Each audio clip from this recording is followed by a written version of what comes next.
O agro nos desafia todos os dias a buscar soluções eficazes para cada fase do cultivo, a produzir mais e melhor, a promover a transformação no campo. E para isso, inovamos. Inovamos porque inovar está em nosso DNA, na nossa origem, no nosso propósito. Porque inovar nos estimula a promover um agro mais humano, mais moderno, mais inclusivo, a lançar produtos inovadores em todos os segmentos, a desenvolver formas diferentes de fazer negócios, a promover novas experiências e liderar a implementação digital. E a fórmula para fazermos tudo isso possui um componente essencial, poderoso: você. É com a sua participação na troca de experiência e conhecimento, por meio de nossa parceria tão próxima e consolidada, que continuaremos inovando juntos, hoje e sempre. Inovamos junto com você.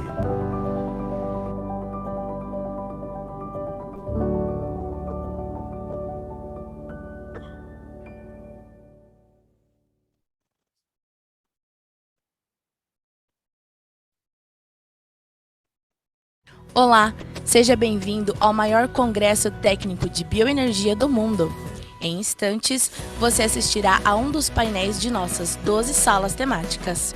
Ao todo, serão mais de 60 horas de conteúdos ricos, divididos em 29 painéis liderados por mais de 200 palestrantes e moderadores. Tudo isso graças ao apoio dessas empresas que acreditam em nosso setor.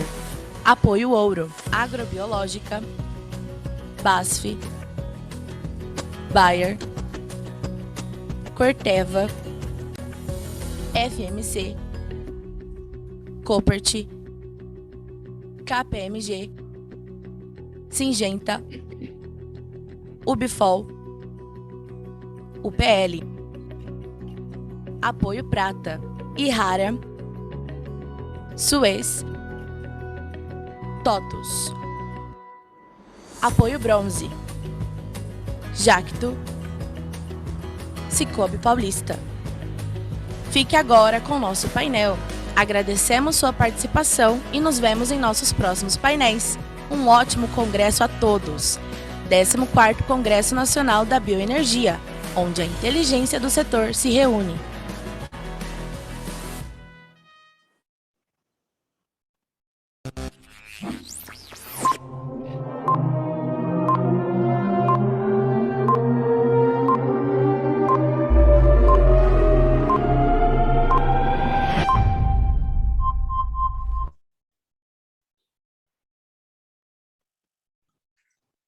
Olá a todos os participantes do nosso 14º Congresso Nacional da Bioenergia. Um bom dia aqui do Brasil, uma boa noite aos nossos painelistas que estão na Ásia, ao qual nós agradecemos imensamente por aceitarem o nosso convite na realização deste painel, da Sala de Inteligência de Mercado do 14º Congresso Nacional da Bioenergia.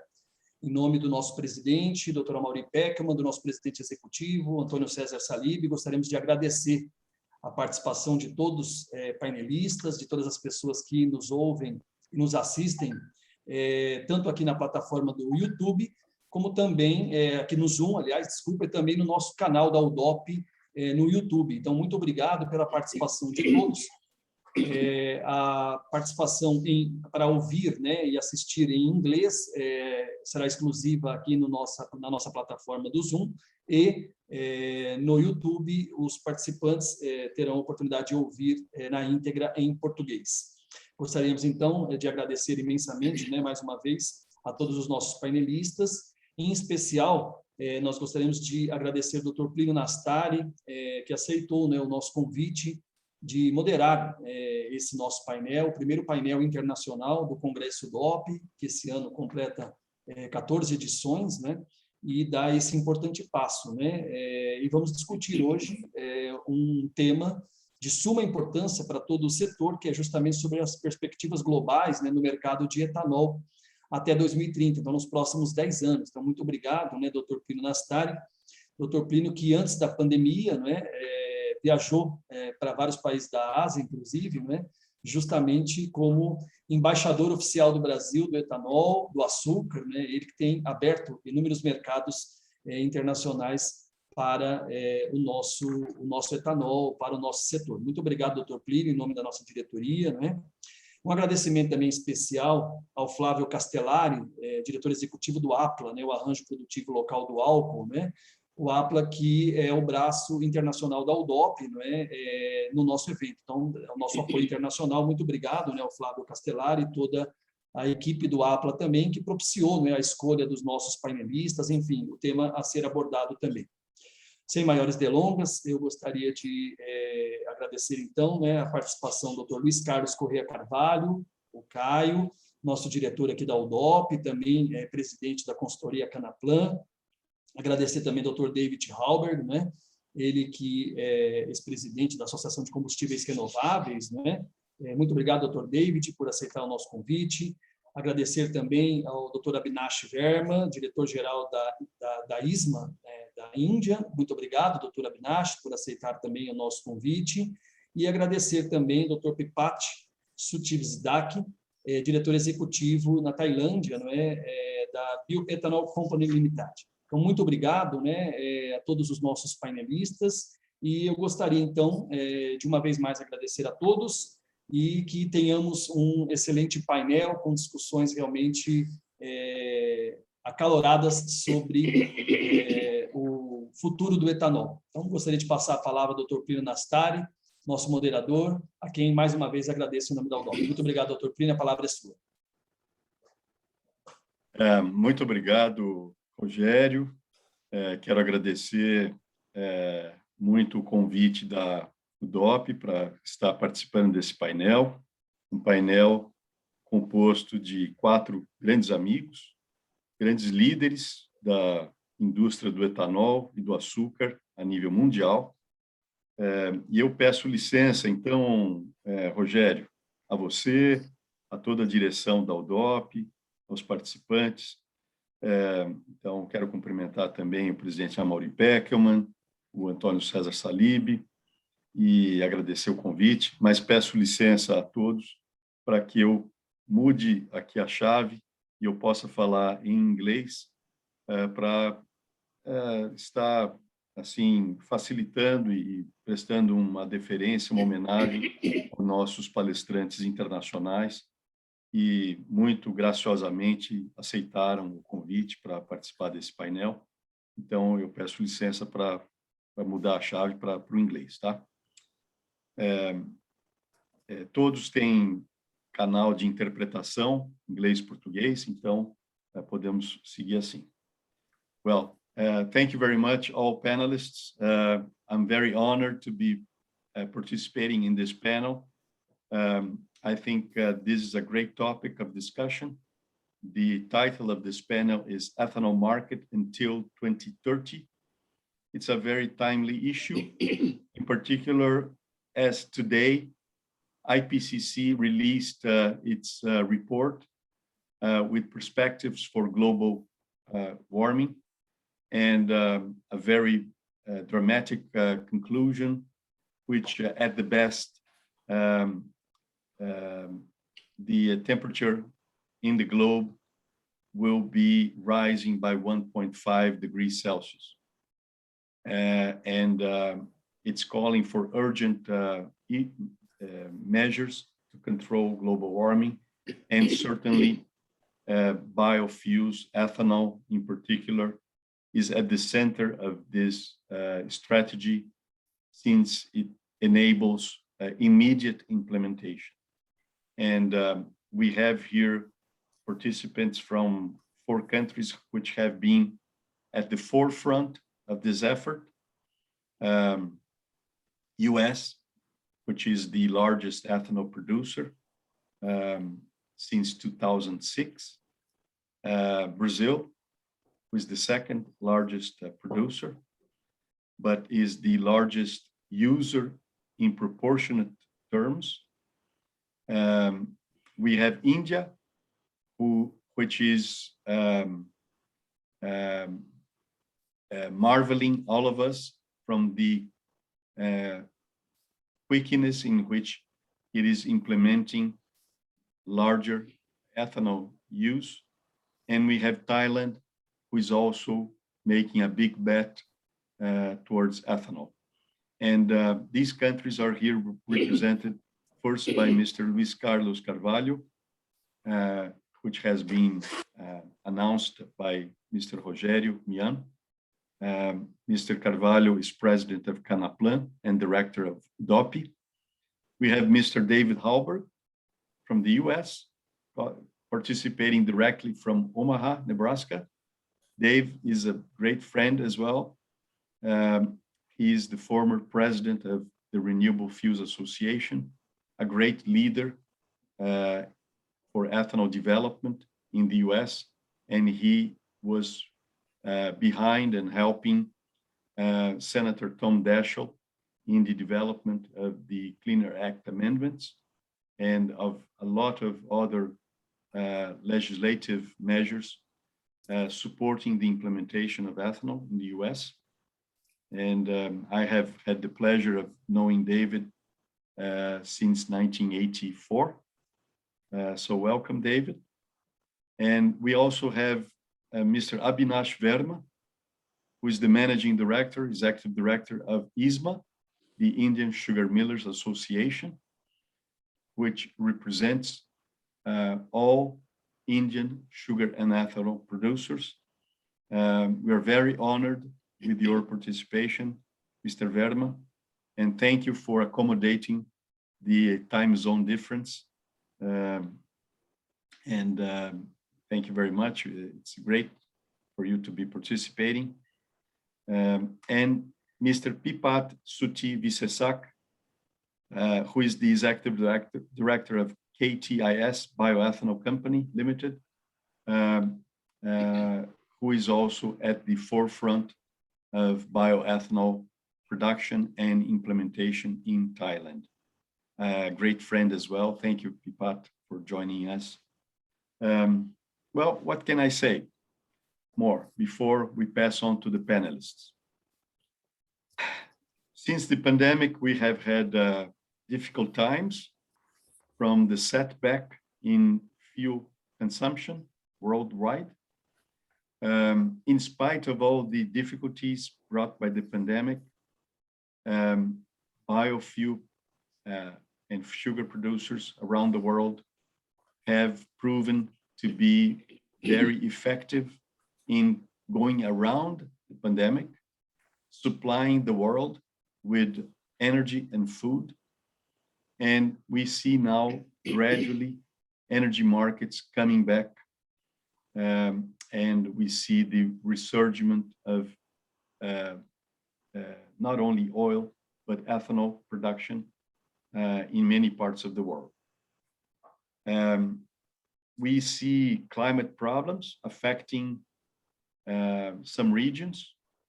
In the past 2 years, affecting Thailand. now affecting Brazil's since last year, cutting down the perspectives of production in the short term. But we see a great potential for ethanol to continue developing in all geographies, in particular because it is accessible to consumers. It uses the current infrastructure, so you don't have to build up a new infrastructure to enable the use of this clean source of energy. It has technology developed by automakers, and it enables automakers to reach the most stringent emission targets. And it has no serious technological barrier for implementation. So it is a source of energy in transport, which is clean for the environment, promotes jobs, uses available feedstocks, it's drop-in, can be implemented immediately, so has a lot of advantages.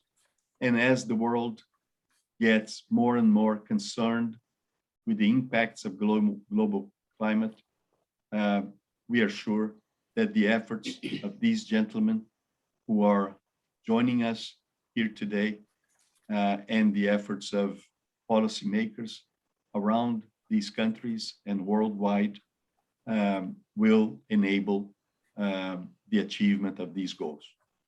Mr. Rogério kindly mentioned that we were in Asia in the beginning of 2020. This was an initiative carried by UNICA here in Brazil, jointly with APLA, the Ministry of Foreign Affairs, and we participated with this effort, which had the very important and key and fundamental participation of local partners like ISMA in India, like the Thai Sugar Millers Corporation in Thailand, the Pakistan Sugar Millers Association in Pakistan. And it was a great honor to participate in that effort with other colleagues. So without further ado, I would like to pass on the word to the panelists. The organizers have proposed the lineup of Luis Carlos Carvalho, Dave Hallberg, Abhinash Verma, and Pipat Sutivisesak, and we will follow that. Each speaker will have 15 minutes, and after the 15 minutes discussions from each one, we are going to have a Q&A and an open discussion, including the possibility of participants sending questions through the chat, and we may share these questions with the panelists.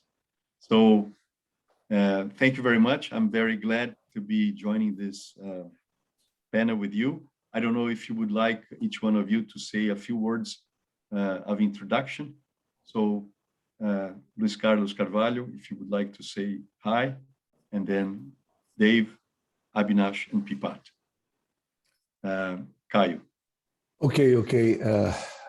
Thank you, Plinio. Thank you, UDOP, for the opportunity to be here with our colleagues, David, Abhinash, and Pipat. It's an honor to be here with you to discuss ethanol. And I think that's a long history, and I'm personally very happy to see what's going on in Asia. Thank you. Thank you. David? Good morning, Plinio and panelists. It's a great honor to be with you all. You're international leaders, and I'm proud to have the chance to speak to your audience today. Thank you very much, Dave. Mr. Verma? Good morning, good evening from India, and morning to all of you there in Brazil and US. It's always a pleasure to participate in such an important and all-knowing panelists where everybody knows about ethanol. We in India are still trying to learn, trying to understand how you have succeeded and trying to copy that in India. So a great opportunity. Thank you for inviting me to speak and talk about India. Thank you very much, Mr. Verma. And Mr. Pipat? Thank you, Dr. Plinio. And good morning, good afternoon, and good evening. Depends on where you in the world now. Yeah, I'm glad to be here again, even though it is just the virtual conference or virtual meeting. And I would like to say thank you for UDOP for the invitation here. Yeah, it's very glad to see the old friends, the old faces that we in the real conference. Thank you. Thank you very much. And thank you very much, Mr. Verma and Mr. Suti Visesak. We know that you are far away with a complete different time zone. And I know Mr. Suti Visesak is at home. Now it's late in the evening already. Mr. Verma, I think you are still at the end of the, or beginning of the evening. Thank you very much for making this effort. And so, Mr. Caio Luis Carlos Carvalho, the floor is with you. Please, we are looking forward to your presentation. Thank you. Okay, thank you. Let me do what I need to do here with the.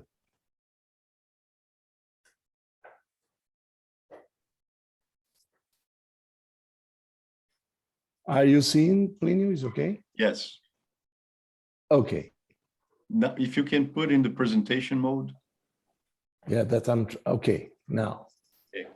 Sure. Let me see what's going on. Okay. Well, again, it's a pleasure to be here with you to discuss ethanol perspectives. And I would like in our 15 minutes to say a few words and to give you a big view of what's going on. I think that, as Plinio said before, the IPCC panel and the asking for urgent action, the truth is that global warming is really disconcerting. When we look for all the things that are going on, like extremes of floods and fires, as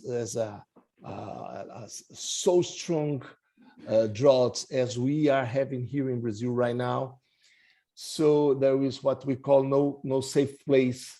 We can imagine the future with 3 degrees centigrade, a crazy thing like we are seeing this economist image. But when we talk about decarbonization strategies, what I think is very important to discuss is that we need to have consensus to act in a positive way. The same economists say that it's a really difficult art of seeking a consensus. And you can see a very hard discussion when you look for the entrepreneurs like the automakers, the air travel, the energy guys, in a discussion with guys from European Union. When the guy from the European Union are saying that the EU shares its bold climate proposal with the industry, we want to save our planet from total catastrophe. And then you see the answers think like, okay, we want to save our profits from total disaster. And then people are discussing again, let's hope we don't get a compromise that is half catastrophe and half disaster. Okay, we would like to discuss the first view about consensus is the oil guys that are so important when we discuss energy. And the big view you are seeing is at the middle is the shale guys from US. And then you have the wells and the guy working with the quotas and how much ethanol they will deliver. And what's clear for us right now is that the oil scenario showed that the price war we saw in March 2020, and so we are talking about the recent scars, give to the oil guys the opportunity to understand the need to have planning and to act together. So the OPEC plus Russia are really doing a good job. At the same time, US with the shale oil are controlling better the supply of this oil. Quotas with some adjustment, that's what we saw in the last meeting. So the most likely outcome is a compromise that some other countries will show a temporary increase, returning then to what's important in terms of supply and demand balance. Talking about trends, we believe that as a first view, the macro trends, we are talking about the growing population in the world, income per capita rising in all places, a growing middle class in our world, and the new and very important ESG, talking about environment, social, and governance. Governance, that's what we said before, it will be extremely important for the new phase that we are living. As a fact, we know that we have land limits in the world, the decarbonization public policies that will be extremely important for the next steps that we'll have fighting against global warming. And the last facts we said here is that one important point, and that's what is very important to have the Asia guys here together with us, is that the macroeconomic pendulum returning to Asia. And so we are looking for some very important new things in the next 10 years. And when we are talking about targets, is biotechnologies. It will be extremely important if we see what's going on in India right now. And I'm very interested to listen the India representative here, is that the new variety gives a lot of new positive impact in their yields, as we had in Brazil in the 70s, beginning of the 70s. So digitization together with biotechnology, irrigation, and new technologies with disruptors, like the second ethanol generation that's going in a very good, with very good performance here in Brazil. As second trends, I'm working with the supply and demand at the same time. So we are looking for Asia and consumption, rising sugar and ethanol, developed and emerging regions, rising ethanol at higher percentage per year. And when we compare with sugar, for example, and for the supply sector, in the case of Brazil, we are growing in a very positive way, food and biofuels. The agribusiness in Brazil is really a very important, an extraordinary sector we have in Brazil. No illegal deforestation will be extremely important for all of us. New technology disruptions, as I said before, and limits or limitations in various producing regions. When we put all this demand and supply points and pass in a kind of future, and we are passing in a very difficult moment of populism, a new ways to have protectionism or precautionism. The return of the WTO will be extremely important for all of us. Consensus, as I said before, is what we need. A carbon market, and we will be talking about the ethanol and the law, the national law in Brazil for renewables called RenovaBio, and the ESG as the new part of this future going to decarbonization. And here in the case of Brazil supply, we are talking about cane and now corn together in a very positive coexistence. Okay, so what is important, as Plinio said before, is that the ethanol is in Brazil. We have the two uses as an agent to have a better gasoline. As in the case of what we call gasohol, we are using 27% of the anhydrous ethanol in gasoline, and the hydrous ethanol demand with the flexible fuel cars when we look for this big view, we are seeing the 21-22 crop in the Central region versus the 2021 crop in here. You can see the red color showing what was the percentage of hydros in the auto cycle. Auto cycle, we are talking about gasoline, natural gas, and ethanol. So it was around a third of our auto cycle demand is ethanol. And because of the very, very strong droughts we are suffering, and now including frosts, it's not 1 or 2, but 3 or 4. So that's what you see, the black color saying that we will be around 28% with the hydros share in the auto cycle. What's important looking for this figure is the flexible Brazilian industry.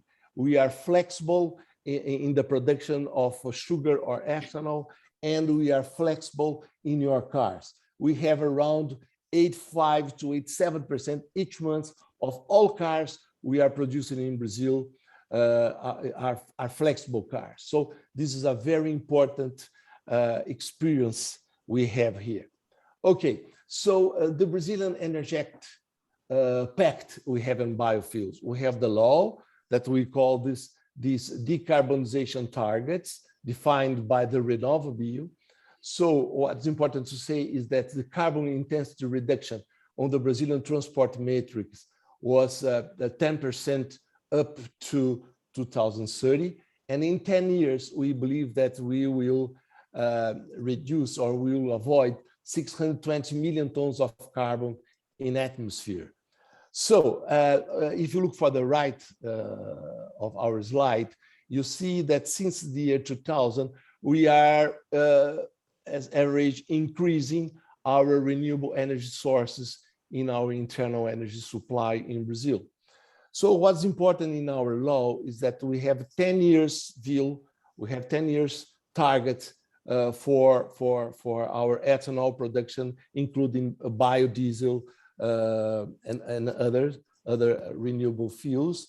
And you see here to the resolution from our National Council up to 2030. That's what we have before. And now what we have in a consultation proposal that's running right now.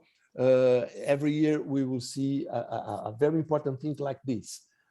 New numbers, but a big view giving us equilibrium for investments, giving us confidence for what we will do. So what we have, and Neil, we just have this in this year, 2021, is a public policies integration. So we are talking, we said for you before about RenovaBio and biodiesel, but we have the route 23rd for as a platform for cars, for the industry car, for technology, for flexible fuel motors, including the hybrid, what we will discuss next slide. And in the future, we are talking about fuel cell using ethanol. So the what we call combustível do futuro, or the fuel for the Brazilian future, we have including the Inmetro, Compact, and IBAMA, all the other organisms working with things related to fuel. So what's important is the same methodology we believe that's important to use in all places that permits comparisons is the life cycle analysis from well to hills. This is extremely important for us. The truth is that the question is, why ethanol? And the figure I'm trying to show you is that ethanol it's a handful of hydrogen in the ethanol molecules. So when you look for ethanol, and our discussion here, when you look for what Plinio said before, the IPCC calling us for urgent actions, that looks as a possible consensus, and that's extremely important for us. So we are looking for a car where you have the tank with ethanol, with a reformer internally. This is one way, the fuel cell, and then we have the motor and a very important emissions as water at the end. So what's important right now, we are not talking about the future. Right now, when we compare the flexible fuel car in Brazil that is emitting around 58 grams of CO2 equivalent per kilometer, you can compare it with the electric car in Europe that is 92 kilograms of CO2. When we will go, and we believe that in the future, to fuel cell technology, we will see 27 grams of CO2 equivalent.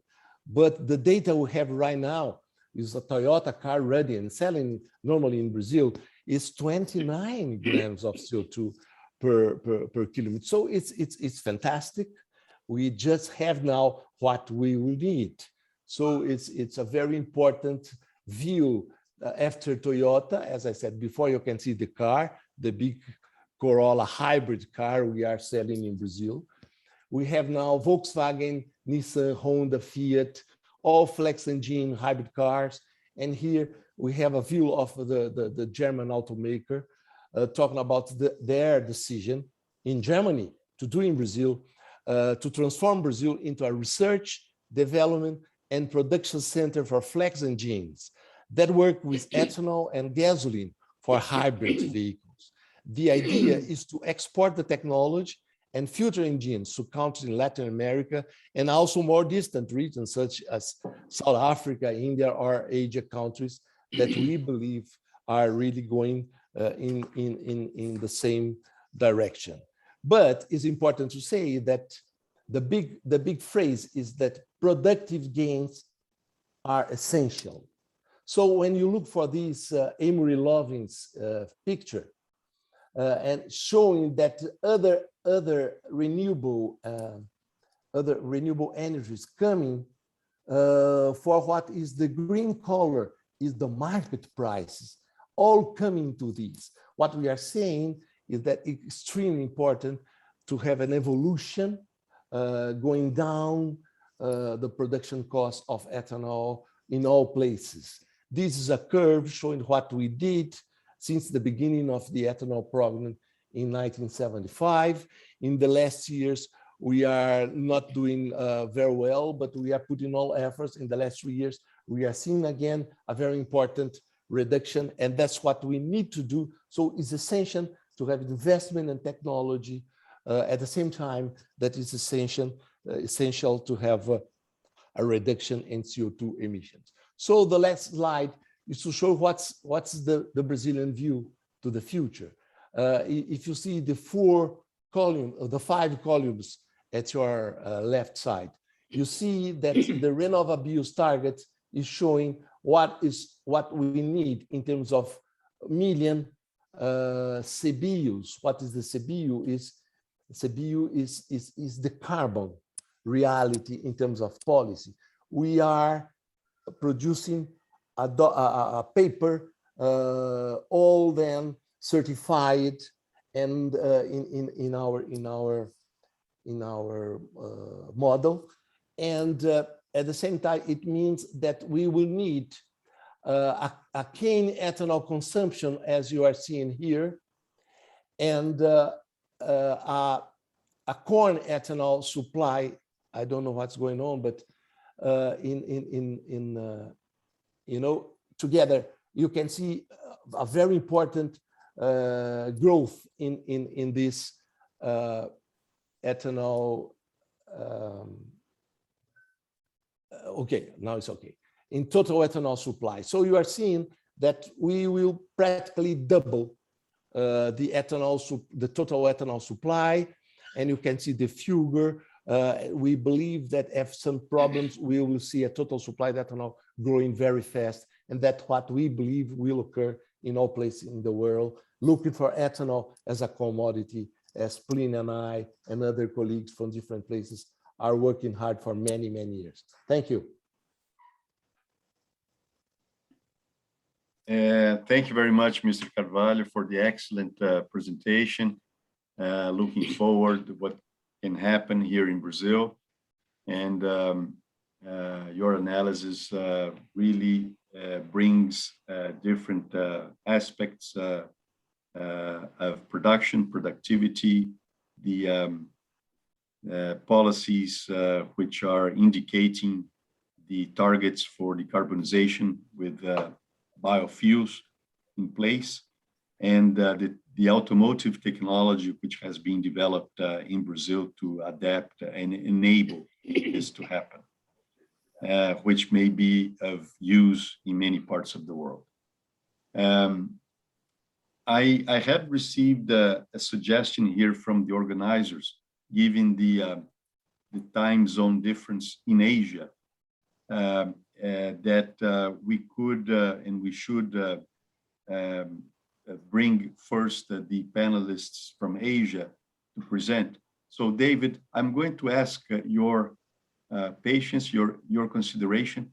We are going to pass the word now to our Asian friends, and we'll leave US to close the panel, okay?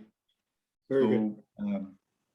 So I would like to ask Mr. Verma, Abhinash, if you could prepare yourself now to make your presentation.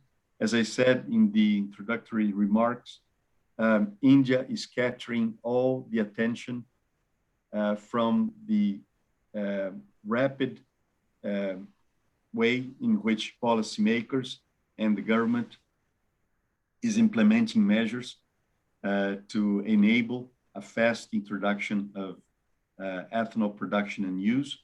And the Indian industry is responding very quickly. So this is a big and exciting moment for the world of ethanol. And we're very much looking forward to your presentation. So please, Mr. Verma.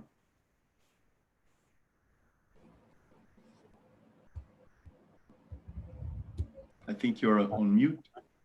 Am I on mute or it's okay? No, now it's okay. Thank you. Thank you, Dr. Nastari, and thank you, UDOP, for having me today as a panelist and to share the experience in India.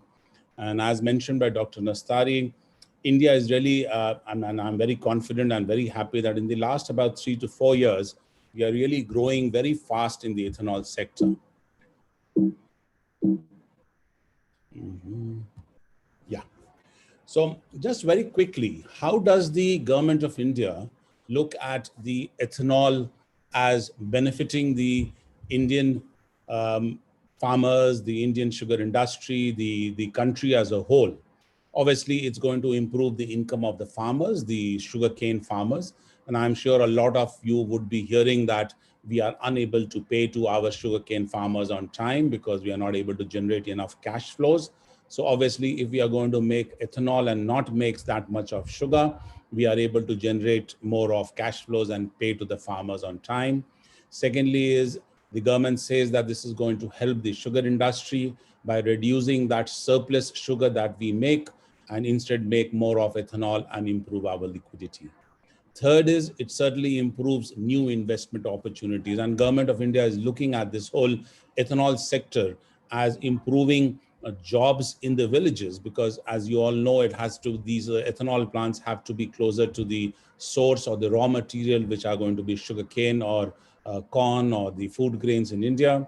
The fourth is, very importantly, India, as you all know, is one of the largest importers of crude oil. Almost about 75 or 80% of our oil requirement is imported.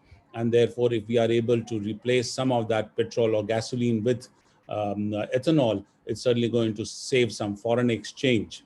Lastly, India does recognize the fact that wherever ethanol blended gasoline is used, it's going to reduce vehicular emission and therefore is going to improve air quality.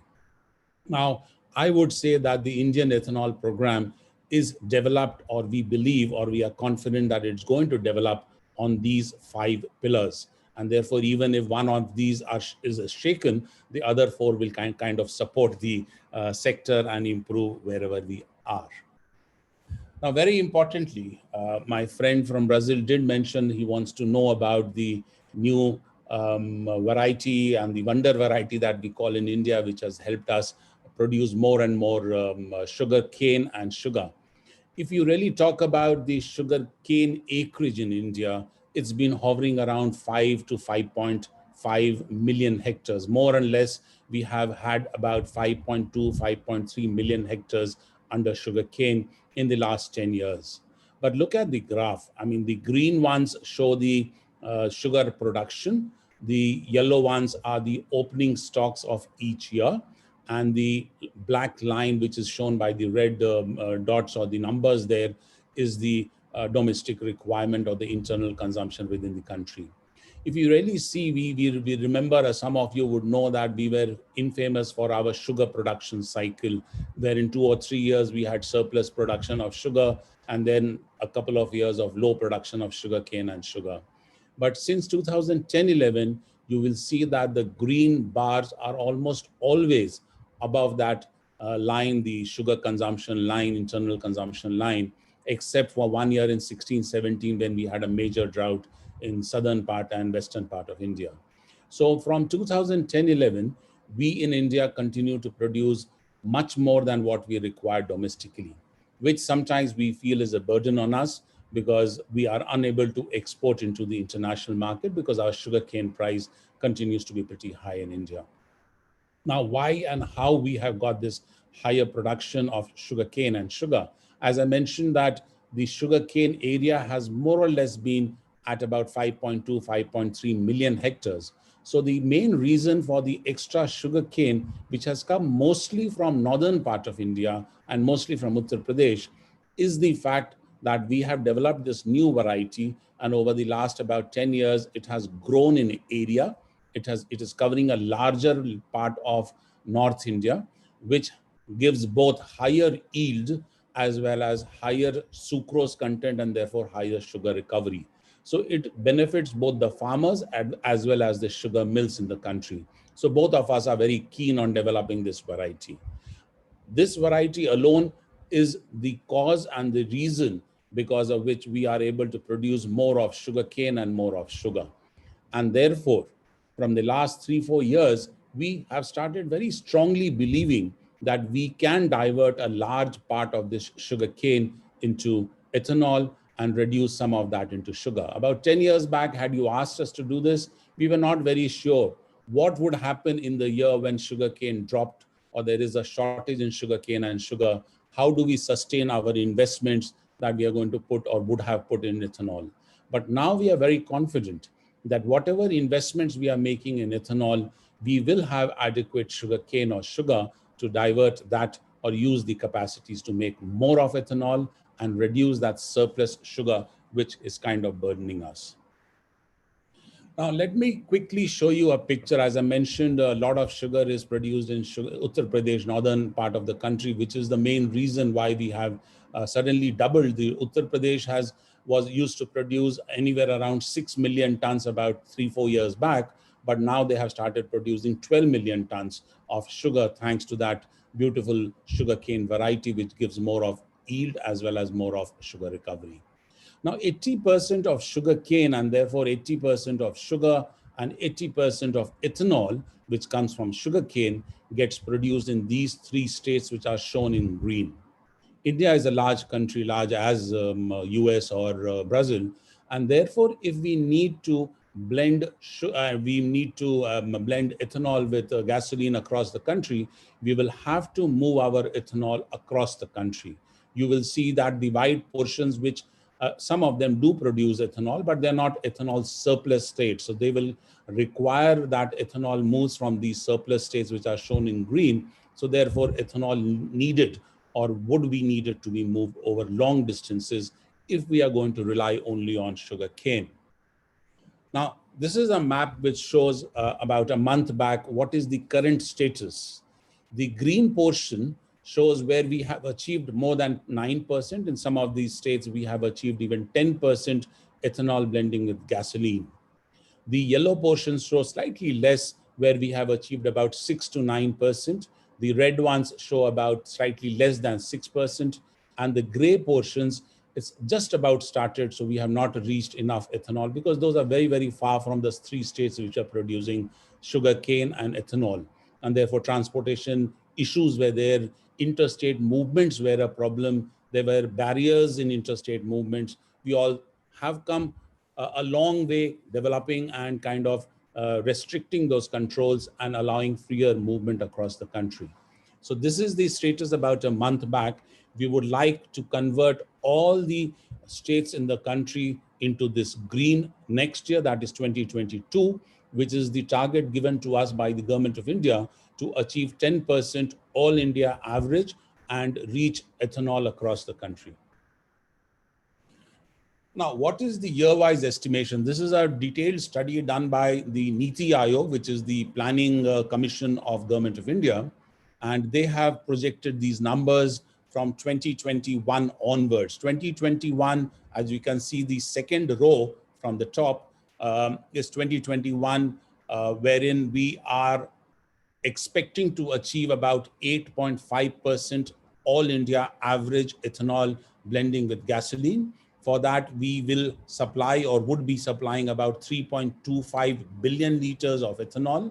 There will be another demand which comes from the other sectors like the chemical or the alcohol or the potable alcohol, which is estimated about 2.6 billion liters in the current year. So in the current year, there is a requirement of 5.85, and onwards, as I mentioned, in 21, 22, that is next year, we are expecting and hoping that we will do about 10% ethanol blending across the country, for which about 7.07 billion liters of ethanol is required.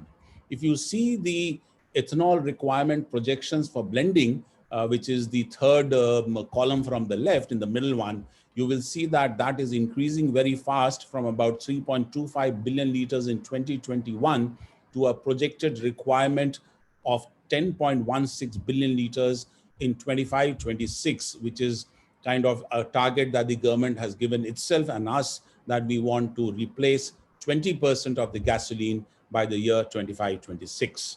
But the second last column, which is for other uses, is not growing as much. So it's more or less stable there.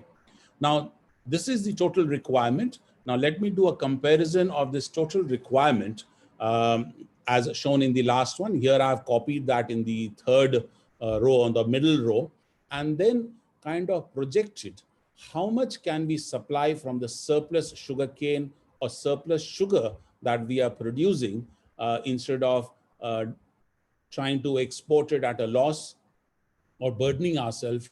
Can we divert that surplus into ethanol and supply it to the oil companies here in India? So we are slowly increasing the production because we are developing or investing in the ethanol production capacities within our sugar companies. And therefore, in the second last column, you're seeing from about 4.5 billion liters that we can make in the current year, we are slowly increasing, but we are going to reach a kind of a maximum or an optimum level by 23-24, when we would have diverted most or almost all the surplus sugarcane or sugar that we have into ethanol after taking care of our domestic requirement. We don't want to import sugar. So after taking care of our domestic requirement of 26-27 million tons of sugar, we will be diverting all this into ethanol. Therefore, we say that we will be able to do about 7.4 billion liters from ethanol. So the gap you can see in the last column, about 5.9, almost 6 million tons. So therefore, the Government of India said that if we do not get enough ethanol, can we, from sugar and sugarcane and molasses, can we look at other sources, other feedstocks? And therefore, they have started investing or encouraging the grain or the corn sector also. And that is where the next about, I think in the 3 or 4 years, you will see heavy investments coming into the grain-based ethanol distilleries. And that is why by 24-25, if we are looking at 20% of blending in the country, half of that or slightly less than half would come from the grain or the corn sector, and about 7.3 or slightly more than half would come from the sugarcane or sugar sector. Now, the steps that have been taken recently by India, I just wanted to inform you that the Government of India has been very, very proactive, very positive, very helpful to improve the supply side, to get us to invest in the ethanol production capacities. The Government of India between 2018 and 2021 has brought in interest subvention schemes, where they have said whatever loan that you get, the interest, half of that interest, the government will bear and reimburse to us. So that's a huge kind of saving on the investments. Second, the government of India said that the government of India decided to fix the price of ethanol, and not only for, and it said that we will fix the price of ethanol linked to the raw material. So if you are going to use sugarcane, the ethanol procurement price is higher. If you are going to divert the final molasses, the ethanol procurement price is lower. If you're going to use corn to make ethanol, the procurement price is different. So what the government has done, given an assurance, given some stability, saying that the ethanol procurement price will not be linked to the crude oil price, which is volatile, or the gasoline price, but will be linked to your raw material price. And that gives a certainty. So people are investing in this sector. Third positive thing is we have very, very strict controls on the environment clearances, on the clearances given with respect to the sugar companies or the distilleries, because these are considered to be highly polluting industry. A number of relaxations over the last 3 years have been allowed by the government so that we set up these capacities in the country. Fourth is they are now planning, the banks in India are planning to give concessions on the term loans for ethanol distilleries, subject to certain conditions that we meet. And therefore, things like collateral is much lower. The margins will be much lower if we meet certain conditions of the banks. Lastly, as I mentioned, the government of India has now started encouraging grain-based distilleries. This is the most important aspect now. In the last about 5 years or 3 years, 3 to 5 years, we have started investing very heavily to increase our ethanol production capacities. Government of India has now realized that probably in the next couple of years or 3 years, there will be a lot of ethanol produced both from the sugar cane side as well as the grain or the corn side. And therefore, on the 5th of June 2021, which was the World Environment Day, the Honorable Prime Minister of India came out with a number of announcements to increase or give us the confidence that the demand side will also be moving along with the increase in the production capacities in the country. So number one, we will be achieving this 10% blending by 2022. That is the first target that the government had. The earlier target to achieve 20% ethanol blending with gasoline was fixed for 2030. But getting that confidence that we are going to develop those capacities, production capacities, the Honorable Prime Minister has advanced that 20% ethanol blending from 2030 to 2025. At the same time, to ensure that there is enough demand to take care of the ethanol that we produce, the Honorable Prime Minister announced that E20 vehicles will be rolled out from April 23. We think, we understand, and we interpret that all the new vehicles which will be produced from April 2023 will be E20 compliant, both from the material aspect as well as the efficiency aspect.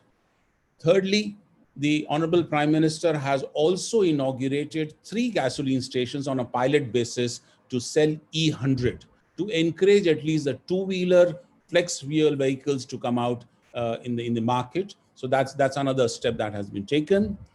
Fourthly, and quite importantly, the standards have been fixed by the Government of India for E12 and E15, because the industry believes that we can blend E12 and E15 fuel in the ethanol surplus states and don't move it over long distances.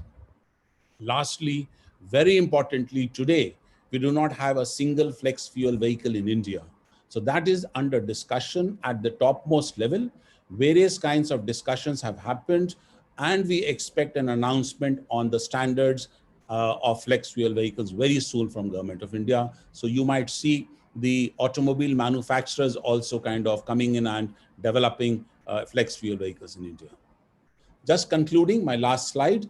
There is a lot of excitement, and we are very, very keen in investing very heavily in augmenting the ethanol production capacities. And therefore, we are targeting from the sugar sector as well as the grain sector to achieve that 20% by 25-26. The sugarcane, the molasses-based ethanol distilleries will remain restricted in a few states, and therefore, we need to invest more on the grain-based ethanol distilleries, at least in the states where sugarcane is not available. And that is exactly what is happening. Now you will see a small and medium grain-based ethanol distilleries mushrooming across the country where we have enough rice or we have enough corn. And let me tell you that corn and rice are grown mostly in the non-sugar cane belt, and therefore they are not going to directly compete with the sugar industry, but would complement or supplement it. Current year, we are going to achieve 8.5% all India average ethanol blending with gasoline. Next year, that is 21-22, we should do about 10% or even more than 10. And we are very, we are almost sure that we should be reaching about 20% blending by 25-26. Lastly, very importantly for my friends in Unica, we diverted about 800,000 tons of sugar in to 2019-20, that is last year, into ethanol. This year, we expect to divert 2.1 million tons of sugar into ethanol. And next year, the estimate for 21-22 season is that we will be diverting about 3.5 or 3.4 million tons. And as we move forward, as we develop more and more capacities, we expect to divert almost all the surplus sugar that we are currently producing into ethanol by 23-24 or 24-25. And therefore, we may not require to export any large quantity into the international market thereafter. Thank you. Thank you very much, Mr. Verma. This is very exciting news coming from India. Congratulations for ISMA, for you personally, and for the Honorable Prime Minister and all the ministers involved. It's a great achievement. It resolves 3 issues which are very pressing in India. One is the issue of energy dependency and the need to reduce oil imports. Second, the issue of reducing emissions, not only global, but also local emissions in cities, and also taking advantage of available feedstocks, not only available sugarcane feedstock, but also grains. The same movement which you indicated is happening in India with grain ethanol is also happening in Brazil.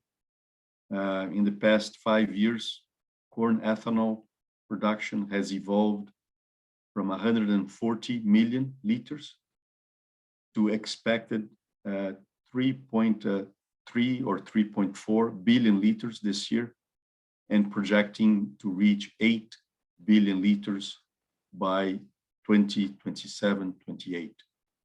So this also is happening here because there is available grain surplus, which very often is priced at very convenient prices to be converted into ethanol and protein co-products, which maintain the ability of the grain to be used for animal feed. So learning from the US experience, which Mr. Halberg is going to be talking very soon, it's very nice to see the advancements of India and the opportunity of India to take the experience accumulated in Brazil with technology, automobile technology, which India doesn't have to reinvent. Many automakers are based in Brazil and India simultaneously, and they can easily transfer their knowledge, and India can leapfrog these very, very easily. So congratulations, thank you for sharing this information, and look forward to this discussion to follow.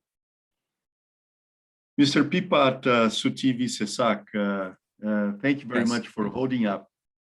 We know it's late in Bangkok, and it's your turn. So we are looking forward to your speech, please. Thank you. It's okay. I'm sleep late. Yeah. Thank you, Astari, yeah, for giving me the opportunity to make the presentation. Thank you very much.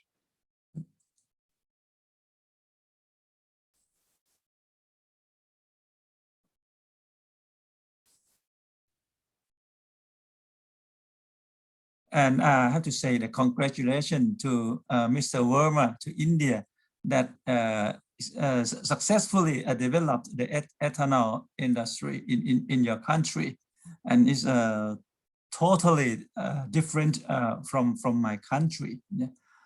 I've been on the stage to make a presentation about the ethanol of Thailand for I think more than 10 years. Yeah.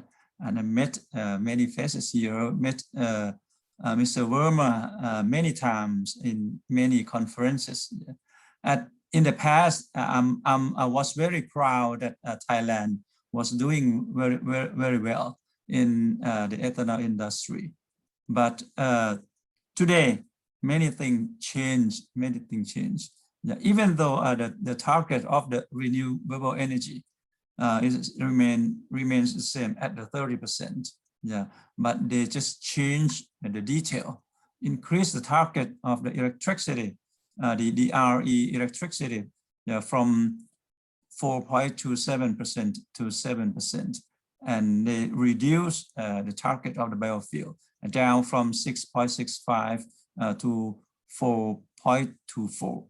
They are supporting less to the biofuel, both bioethanol and biodiesel. Even though we have a lot of sugarcane, you may see that we have a huge amount of sugarcane in the year 2016, 2017. That is the maximum amount that we have in the history of Thailand. We have almost 135 million tons of sugarcane. And in that year, we have plenty of molasses. Now we have more than 5 million tons of molasses. But in the year 2019 and 2020, the amount of sugarcane reduced almost by half of the best year, yeah, because of the drought. And then we have the amount of molasses only 2.7 million tons. And in that year, the amount of molasses to make ethanol is only 2 million tons. Yeah. And then the ethanol was produced from cassava. And for the next year, this year we have better rain than last year.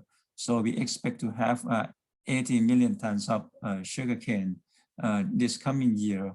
And with this amount, we will have the molasses around 3.2 million tons. And we will produce the ethanol from molasses about 2,500,000 tons of molasses, which is around 625 million liters from this amount. And another amount from cassava, around 3.5 million tons from almost 30 million tons of the fresh root cassava. And this is the capacity of the ethanol plant in Thailand. The next year, we will have the newcomer, and it will be, actually it's gonna start up in this year, around November or beginning of this December. And the capacity of this plant is around 600,000 liters per day from sugarcane juice. Yeah. And this is the actual fuel ethanol production from feedstock. We produce from sugarcane molasses. This is the orange color, less than the year 2019 because of the drought, and the sugarcane farmers, they turned to grow cassava instead because of the price of the sugarcane was very low compared to the price of the cassava and the support from the government. The sugarcane is supported by the Ministry of Industry, but the cassava is supported and taken care by the Ministry of Commerce, which is there are a lot of subsidy and a lot of help from the Ministry of Commerce to the cassava. So the sugarcane farmer turn to switch their cultivation to plant more cassava. And we will try to gain it back in the next year. And this is the impact from the COVID-19 pandemic. The consumption of the gasoline decreased a lot. In Thailand now we are work from home, yeah, and the pandemic cannot control at this moment, and the people in Bangkok are not allowed to stay outside their home from 9 p.m. to 4 o'clock in the morning. That's why I'm making a presentation at home, because now it's almost it's already 9:10 p.m. already, which is I'm not allowed to stay outside of the home. And so the traffic in Bangkok is very low. It's very convenient to drive in Bangkok today, from the north to the south of Bangkok, and from the west to the east of Bangkok. It's only 15 to 20 minutes compared to before the COVID-19 pandemic. It will take you probably hours or 2 hours to drive from the north to the south and from the east to the west of Bangkok. And this is made the consumption of the more gas and eventually the consumption of the ethanol reduced a lot. And yeah, and also the benefit of the ethanol, as Mr. Wormer just made a presentation that we have been saying for more than 10 years. The people in Thailand and the governmental officer of the Ministry of Energy, they know this very well, But today they just changed their mind, changed their policy to support more EV. And they just pull out the support to the biofuel from the biofuel. The biofuel was supported by oil fund.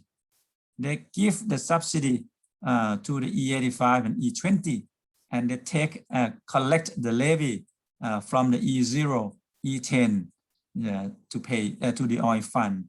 And now they just has the resolution from the cabinet that the oil fund cannot do it anymore to collect the levy and to pay the subsidy. They just use the oil fund as their primary purpose. In the past, that the duty of the oil fund is just try to stabilize the fluctuation of the crude oil price only, cannot support the biofuel anymore. And that's why they just have the plan to withdraw the support from the biofuel. So even though we have the target of the ethanol consumption to around 7.5 million liters per day, now we are only about 3.74 million liters per day. We used to consume more than 4 million liters per day in the last 2 years or last year. But because of the government, they just stopped the support to the biofuel. So the price of the E85 is not attractive anymore. Yeah. And the price of E20 is not so attractive compared to the E10. And so you can see that the E85 station decline, reduce. Everything about the E20 and E85, there's no progress anymore in Thailand. And we can see the destiny of the ethanol industry in Thailand is totally different from in India, that Mr. Verma just made the very good presentation to tell us. And the Ministry of Energy just said that the ethanol producer must make our plan that in one day that they don't support the biofuel anymore. They allow us to convert the fuel ethanol to the alcohol for the sanitizers instead. But you may see that the consumption of the fuel ethanol is around 1.5 to 1.6 billion liters per year. But the consumption of the alcohol to make the sanitizers and disinfectant is only 40 milliliters. Only that cannot compare with the fuel ethanol consumption. So this is the situation in Thailand that I don't know what to say. Or more than this, we are in the situation is very, very bad. The ethanol sun is setting in Thailand, not rising or promising as in India. And yeah, this is the projection, the post-COVID-19. Actually, we don't know yet when the COVID-19 pandemic will stop. It seems that it may take more than 2 or 3 years because it's easy to mutate or a lot of variants of the COVID-19 virus, and the vaccine today cannot handle it anymore. Yeah, I don't know that it's going to be end up. Yeah, and so the conclusion for the ethanol of Thailand is very vague and very unclear. The RE policy change to EV. There is, I guess that in this conference there is no governmental officer of Thailand attend this one. Yeah, so I just said that the policy change to EV with unclear reason, even though the minister of energy, the current one, and he is also the deputy of minister of the prime minister of Thailand, Mr. Supathanapong. He is we are in the same class in the faculty of engineering from Chulalongkorn University, but he is a chemical engineer. I'm a mechanical engineer. We used to talk and discuss a lot about the biofuel, about the bioethanol. Last year, he still confirmed that he still supported the biofuel. And suddenly, just beginning of this year, he just changed his mind, changed his policy. He support the battery EV instead. And he just stopped supporting the biofuel, especially the bioethanol, with no reasonable reason. Yeah, and nothing to tell me anymore. Yeah, and it's all politics in Thailand. Yeah, probably. Actually, I shouldn't have said about this. Yeah, publicly. Yeah, and yeah. Then my conclusion is that the COVID-19 pandemic worsened Thailand economy, transportation, fuel consumption, and eventually ethanol consumption. And the demand for the alcohol, sanitizer, and disinfectant cannot cover the missing demand for the fuel ethanol.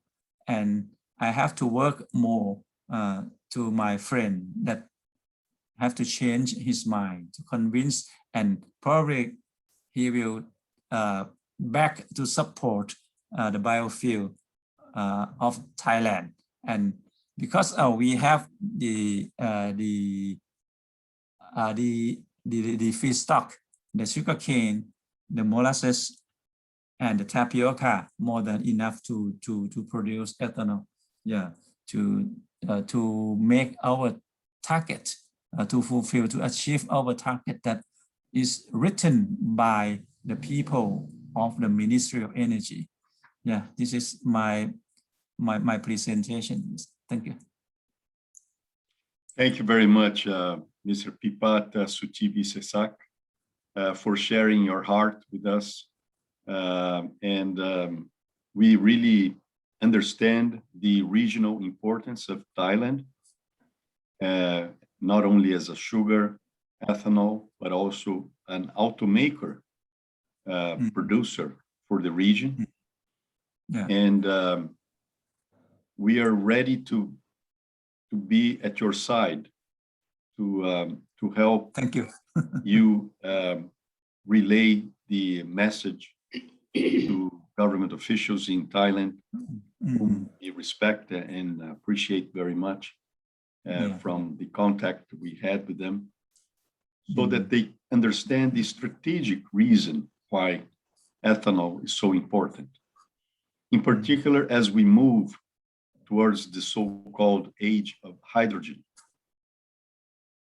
ethanol should be understood as an easy way of producing, storing, transporting, distributing hydrogen using the infrastructure which we have already. And when people talk about electrification, many make the confusion as if electrification is equal to the option of the battery vehicle. But actually, you can have electrification using ethanol as well. As Mr. Carvalho showed in his presentation, there are hybrid vehicles which are electric, capable of using ethanol very effectively in terms of energy efficiency, in terms of low emissions. And I'm sure that India is going to follow the same path. US can follow the same path. Thailand and the countries in the region can follow the same path. And it's just a matter of opening up the minds of policymakers so that they understand. And Thailand, which already crushed 135 million tons of cane, currently is going to be 80, 85. It's coming back. Will certainly have the potential of reaching 130, 150, 170 million tons for the benefit of Thai farmers. And when that happens, ethanol is going to be certainly very important as a matter of diversification, a matter of complementing income, and providing to consumers a excellent, superior choice for energy in transport. So we'll keep the contact, we'll keep the follow-up, and thank you very much for sharing important information with us, Mr. Pipat. You're welcome. You're welcome. Yeah. No, the very difficult is that they know everything that we are knowing, the benefit of the ethanol to environment and to the economy and to the farmers, but they just ignore it. They just stop support it, and they turn to battery EV with some reason. This is very difficult. Well, okay, our sympathy and we'll be sharing our shoulders with you, Mr. Pipat. Thank you. So I would now like to move to my friend Dave Hallberg, who is actually a hero of the ethanol industry in the US. Thank you for being with us, Dave. I believe that most of what has happened in the US since the early 80s regarding ethanol has your fingerprint, either your 10 fingers present and the two hands, or at least most of your fingers behind. So it's a pleasure to welcome you in this panel and listen to your views. US, which consumes about half, and people forget, US consumes about half of the gasoline in the world. And it's already blending 10%, has the potential to move at higher blend levels. And I'm sure that you're going to be talking about this. So welcome, Dave. It's a pleasure to have you here. Muito obrigado, bom dia Thank you, Plinio. It's a great honor to be with all of you, and especially with you, my very, very good friend of 40 years. I'm going to briefly talk to you today about where the United States is. As Plinio said, we now blend 10% ethanol in all of our gasoline. Our goal in the next 10 years is to get to 30%, and we'll talk about how we plan to get there. Plinio, can they provide my deck, please? Yes, please, organizers, if you can show the presentation, please. Thank you.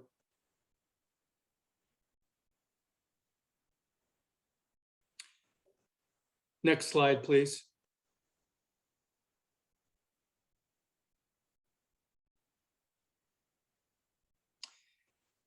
So the goal and what I'm going to talk about today is how we get to E30 by 2030 in the United States. 40 years ago, when I formed the Renewable Fuels Association, I had the good fortune of meeting Dr. Plinio Nastati. And that literally changed my life and my view of what ethanol could do for the United States and for the world. Brazil has been an inspiration and a role model for all of us in the US who believe in ethanol. And 40 years ago, all of our ethanol came from Brazil. Today, the US is the world's largest producer from corn. And as Plinio said, we plan to do much more. The US still has a lot to learn from Brazil, however, because our Environmental Protection Agency, EPA, unlawfully has maintained what we call the E10 blend wall. And what we want to do is to adopt your model, your successful model, E27 or E30. And that is because, excuse me, ethanol's highest value proposition is as a clean octane enhancer. So we know that when you add more ethanol on top of E10 to produce E30, everything about the fuel gets better. We have higher octane, we have lower tendency to evaporate, the vehicle efficiency improves, and emissions are greatly reduced. Next slide, please. So as Plinio said, the US gasoline market is the world's largest. I would encourage you, if you get a chance, to read the letter that's linked to this slide. It was written by the Automotive Alliance, which represents manufacturers of 99% of all the new vehicles sold in the US, to Senator Tom Daschle, another good friend of Plinio and mine. And it's a very, very interesting letter, very informative. And the bottom line is that the automakers point out that despite the emphasis by President Biden on electrification in the transport sector, we will be using gasoline and internal combustion engines in the United States, nearly 270 million gasoline-powered vehicles for many, many years. The ability of E30 in its time to market to make a beneficial impact on reduced carbon and reduced toxics is unique and critical. Next slide, please.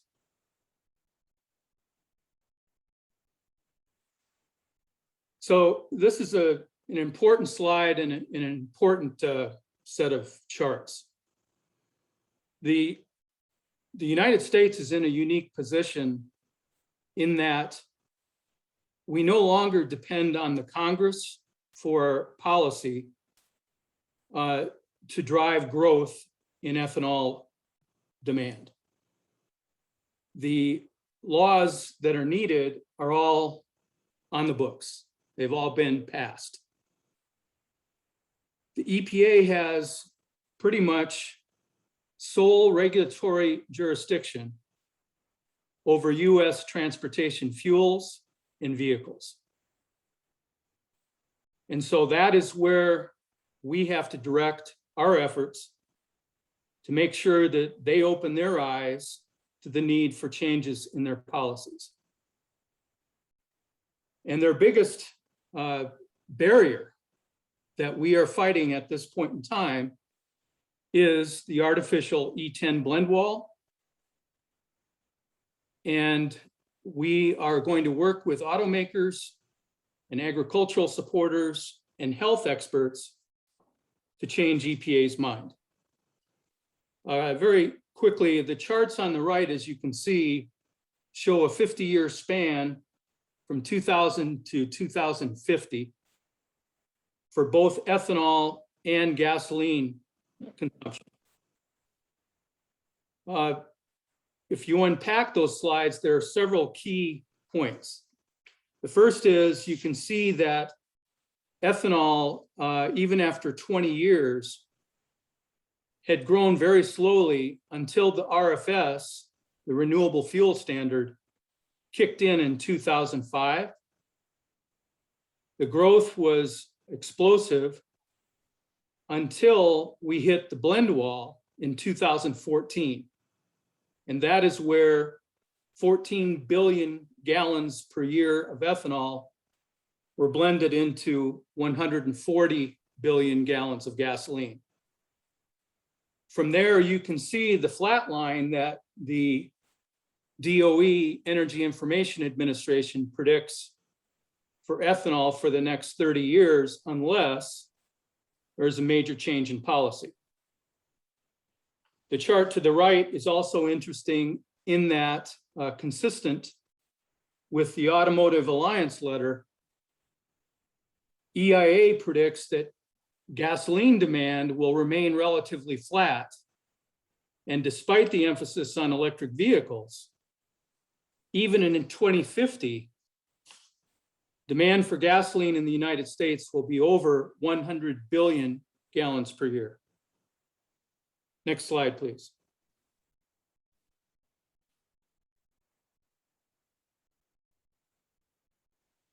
So the key point here today about how we get to E30 by 2030 is the critical importance of octane. It is the most important fuel property for internal combustion engines. And it is even more important in the future as automakers move to gasoline direct injection vehicles, GDI. Those vehicles will dominate the US fleet in the next few years because automakers need them to meet fuel efficiency standards. Those vehicles require higher octane gasoline so that the automakers can increase compression ratios, improve efficiency, and reduce emissions. In the US, there are only two commercially available sources of octane. One is aromatics, which are carcinogenic, produced from oil by refiners. The other is ethanol. Ethanol is the only source of what we call clean octane because benzene-based aromatics produced from crude oil are highly carbon intensive and carcinogenic. They are also the most expensive fraction of gasoline. Next slide, please.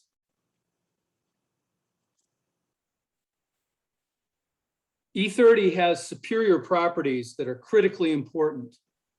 They fall into four areas. The first is octane. As you can see from the chart on the bottom left, ethanol is a superior source of octane, far superior to any other source. And it has a research octane number, or RON, of over 130. When we put more ethanol on top of E10 to produce E30, the gasoline blend, its RVP, the volatility, the tendency to produce ozone emissions, falls precipitously and returns back to E0.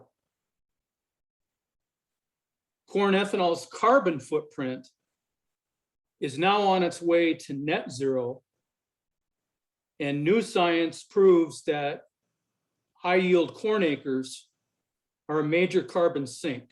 They sequester large amounts of carbon dioxide. And finally, and very importantly, E30 blends reduce carbon, black carbon, and what are called ultrafine particulates, or UFP, tailpipe reductions by 45 to 85%. Next slide, please.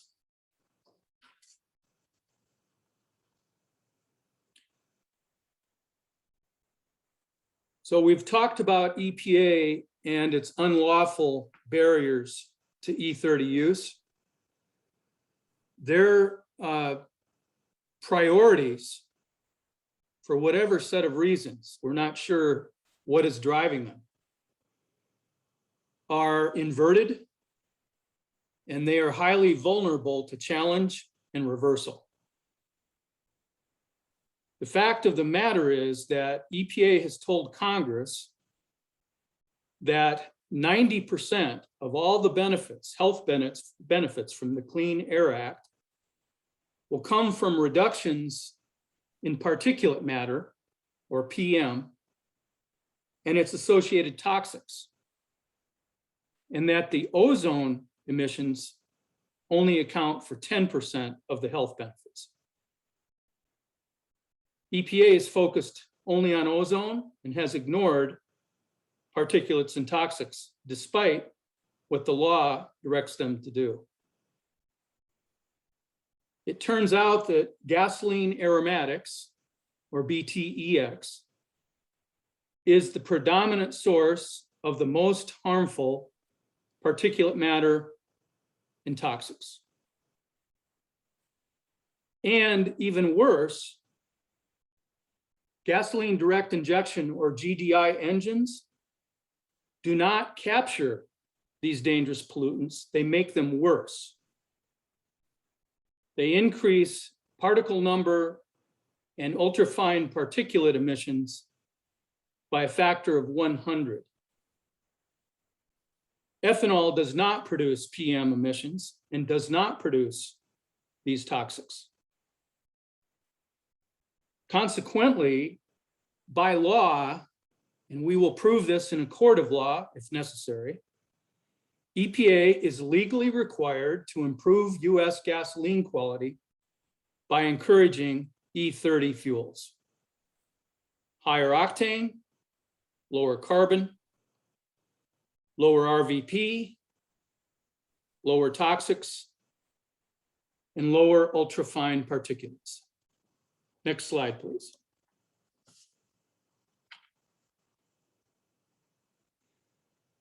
So EPA's blend wall is unlawful, and its barriers are based upon defective science and disproven myths. The infrastructure system is E30 ready. The existing legacy fleet is ready to use E30. We have proven that in millions of miles of demonstration projects in the United States. You prove it in Brazil every day. We have sufficient ethanol supplies, either domestic capacity expansion or imports, and it will be available at costs well below gasoline aromatics. Consumers love E30 blends, where they are offered in the United States because they provide better performance at lower cost.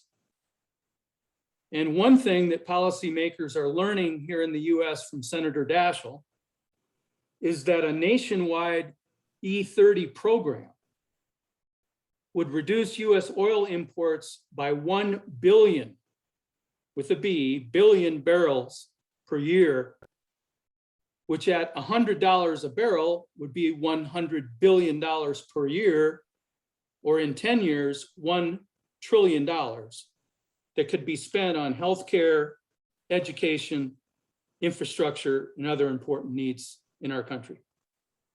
Next slide.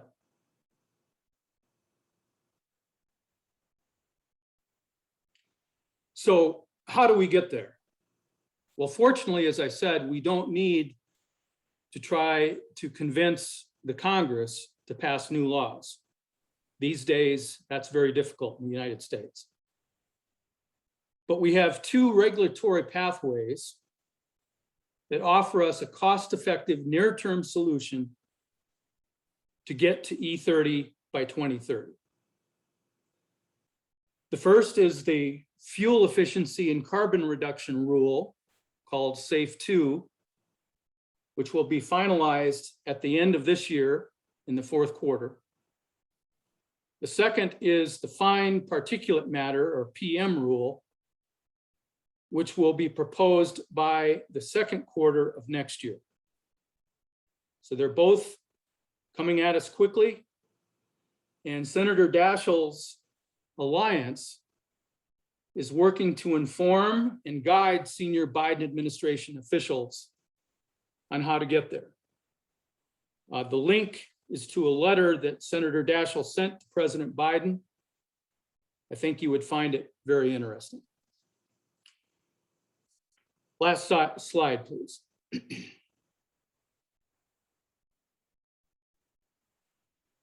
So I'm not here to tell you that we are guaranteed success.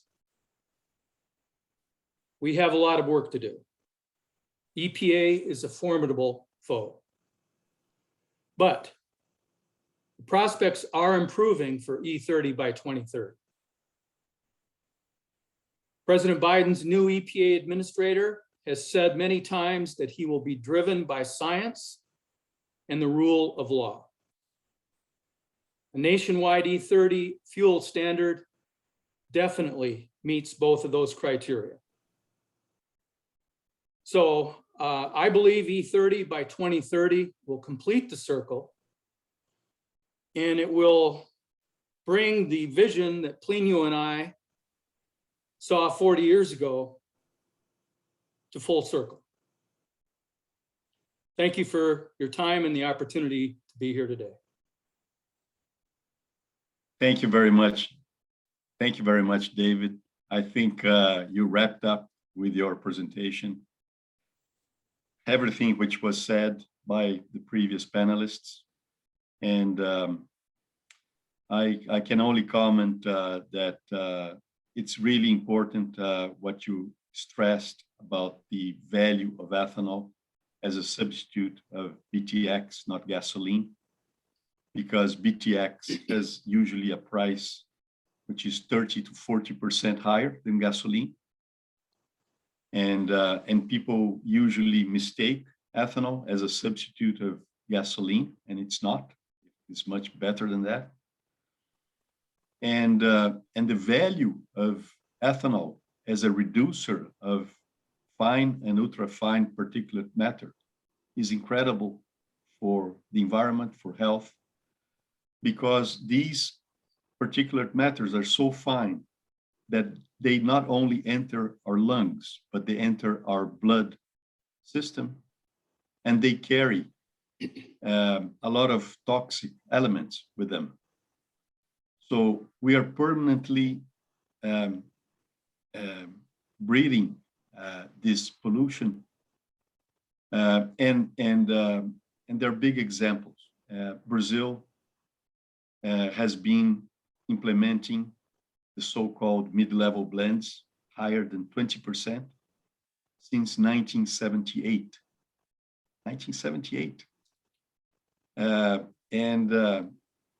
the mid-90s, Brazil as a whole has been using 25%. And since March 2015, 27%. And David, the World Health Organization recommends that the emissions of fine particulate matter, 2.5 microns, has to be maximum 20 micrograms per cubic meter of air, maximum 20. The most polluted cities in the world have an average of around 140. They're mostly in Asia, with peaks of more than 1,000. Every 10%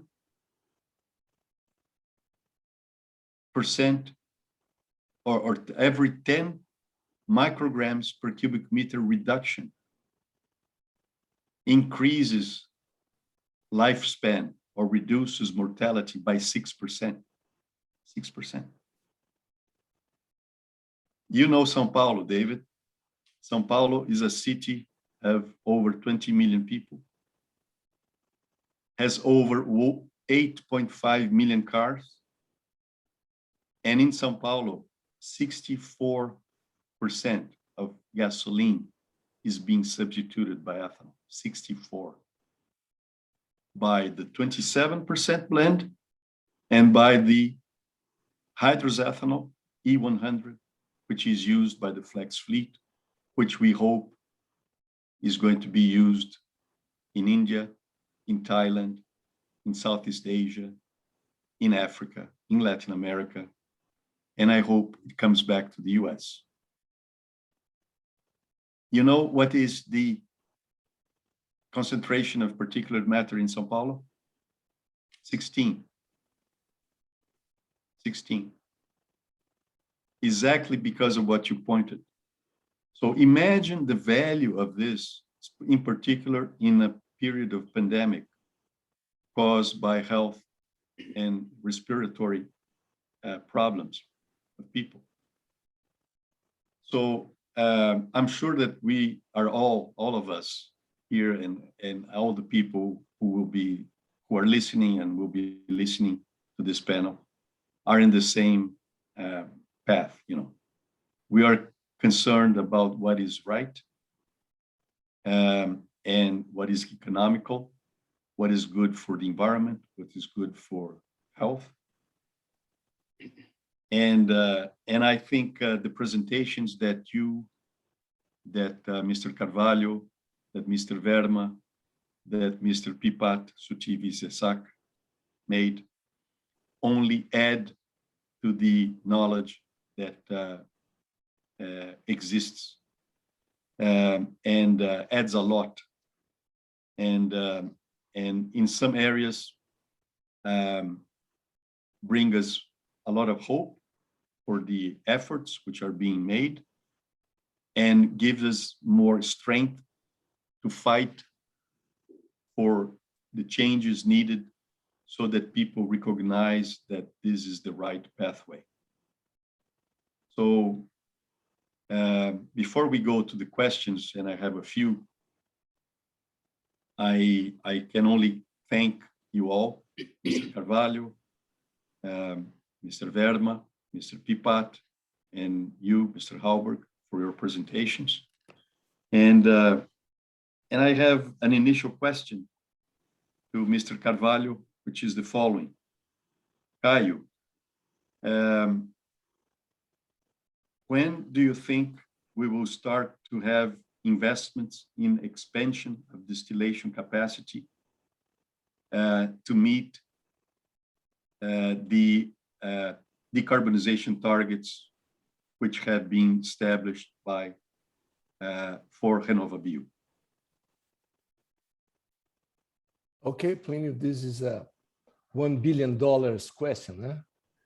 That's the point. The truth is that what's going on is very important, because what we are learning every year in Brazil is that with ethanol, we could have a very longer crop, and at the same time, it's very important to have flexibility. What we have today is right now is something around near 50% as average flexibility in both products, sugar and ethanol.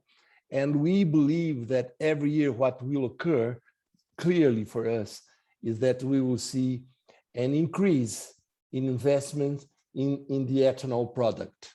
In the mills that we have, certainly in all places, we will see an expansion in ethanol production via investments in ethanol plant.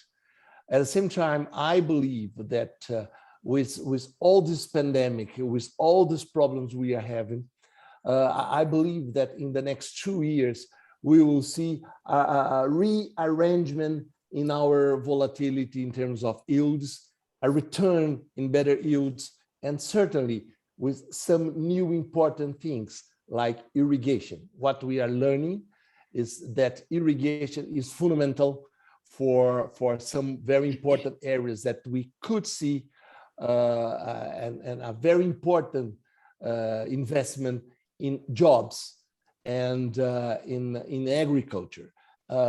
We believe that what we are learning a lot with the synergy of corn and sugarcane, David. That's what we are learning is very interesting because we are giving more value in terms of the corn carbon for the corn, and at the same time, corn is given much more support and stability for ethanol production for cane. So this is, I think, one thing, Plinio, that we will see an increase in that synergy cane corn. Number two, an increase in the use of irrigation. Number three is that we are seeing fabulous results. I'm talking with Dr. Verma. As you are seeing in India with new varieties, we are seeing in Brazil with the GMO varieties that we are really arranging old varieties with very good things. We are changing the bad things, and then I believe that we will see an improvement, faster improvement in the quality of the cane, in the characteristics of the sugar cane in Brazil. So I believe that we will see the return of greenfields in large scale, in my opinion, in 2 years, something like this, in new regions. And that's what I believe.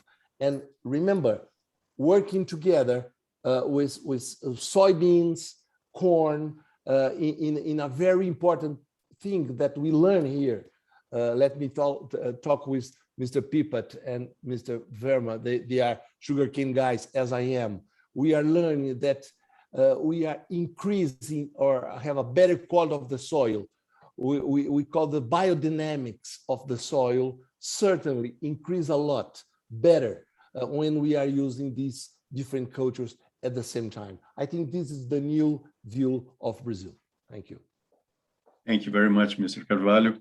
We have a lot of comments here of appreciation for the speakers today. So João Chierigini saying excellent panel. We have to tell the world that we need to increase participation of biofuels, and we need to have US back on board. We have a comment here from Luciano Nicioli.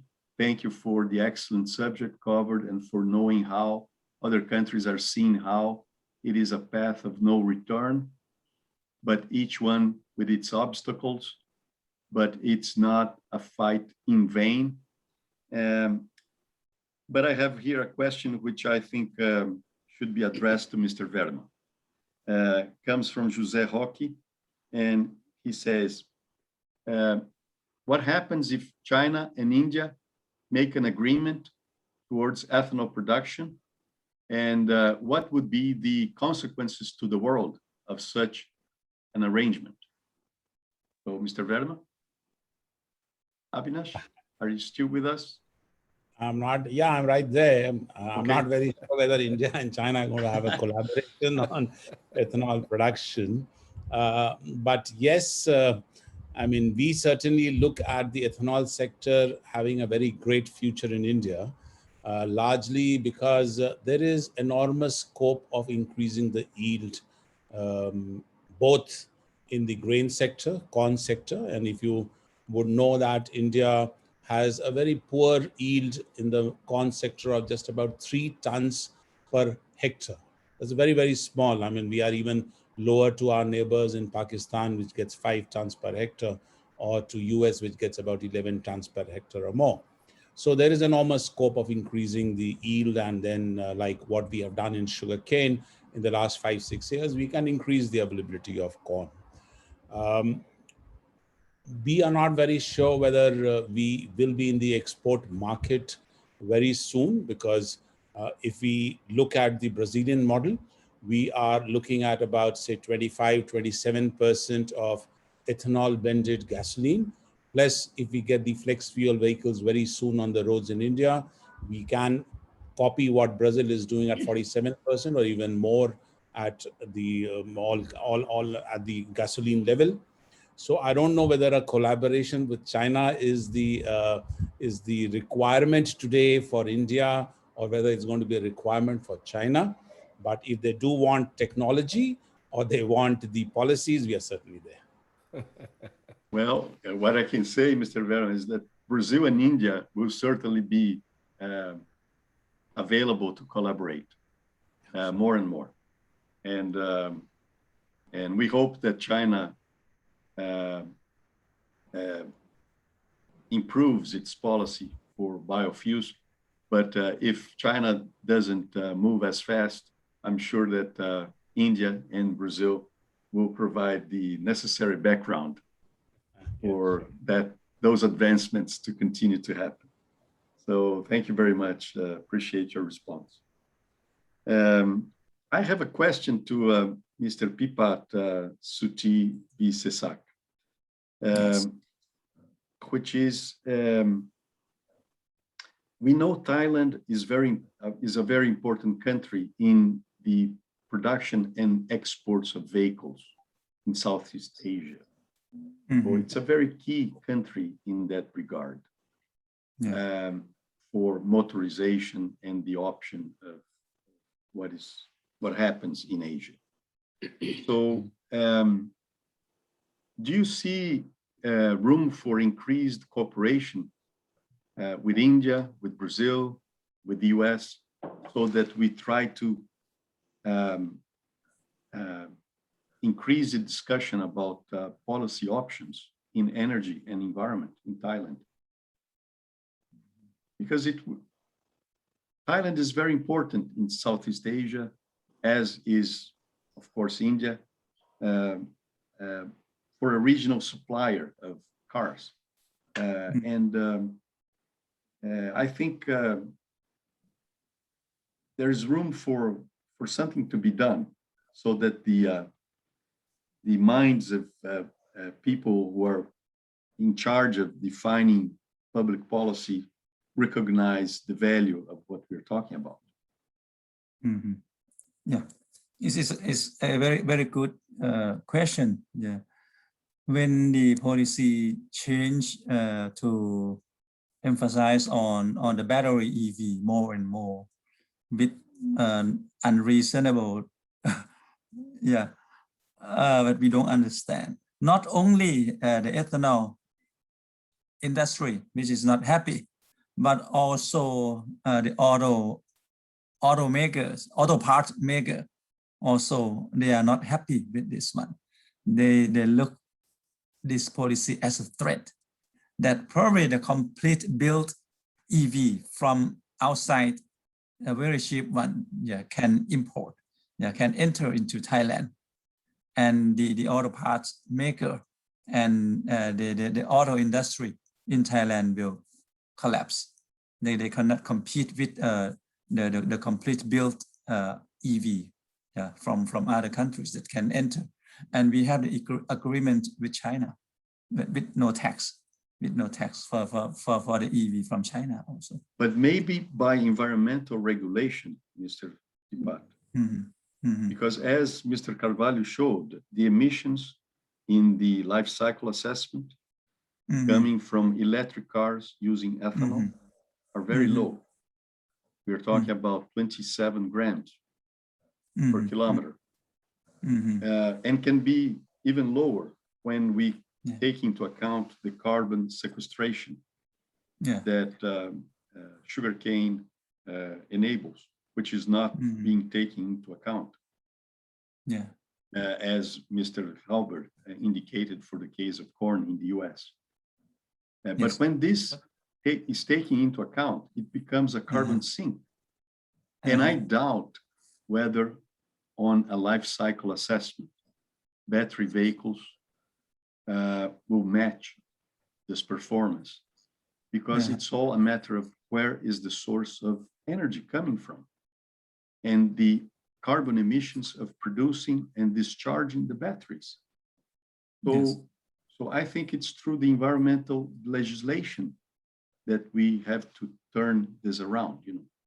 But I think all of us are open and willing to work together in cooperation to have this change. And this point is also already spoken to them. They just go EV without study the sustainability of the EV compared to the ethanol. They just don't listen. What is the real benefit of the EV? The real sustainability. What is they can how can, if they just study from at the beginning of the chain of the EV, they just don't do it. They just accept it with the policy. Well, let's continue pressing, and eventually we will be able to win and change them. Thank you very much. Dave, Mr. Halberg, thank you for the excellent discussions. I think there's a lot of research to back up the E30 case. As you have pointed out in your presentation, and you have pointed out in your lifetime and your work so many times in the right way, it's not easy to change quickly the fleet and the way people move around. So if we are really concerned about tackling global warming issues in effective ways, it's not through a complete change of what happens, which can cause even higher emissions, to build up infrastructure, to build new cars. You know, the quickest way is to implement policies that use the infrastructure and the vehicles that we have that are capable of effectively reducing emissions. So you, Senator Daschle, friends like Larry Pierce, Doug Durante, Todd Sneller, some of our friends which already are not with us, like Bill Holmberg, Fred Potter. I think we have to band together and make the E30 case in the US as quickly as possible. Count with us. The same way that in the 80s, we offered exchange of information about RVP impact on different blend levels. Count with us to share with you all the data that we have about the health and environmental benefits of using high octane blends. Plinio, I hope that Senator Daschle can bring you some good news at your Data conference in October. Thank you very much. I count with his participation, and I count with all of you participating in the October conference as well. Thank you very much, Dave. Well, with this wrap up, I thank all the speakers. I thank UDOP for organizing this panel. It was a great pleasure for me to be moderating this panel of 4 great friends. Thank you, Caio, Mr. Carvalho. Thank you, Mr. Abhinash Verma. Thank you for holding you up so late today. Thank you, Mr. Pipat. And thank you, David Halberg. You're all great leaders in your respective industries, and I appreciate very much the insights, your intelligence, your wit, and the exchange of valuable information that I'm sure all our participants appreciate and are very thankful for you. Thank you, So, Plinio. thank you, Abhinash. Thank you, Pipat. Thank you, God Caio. bless you all. Yeah, thank you. God bless you. Thank you, Rogério. Back to Em you. nome...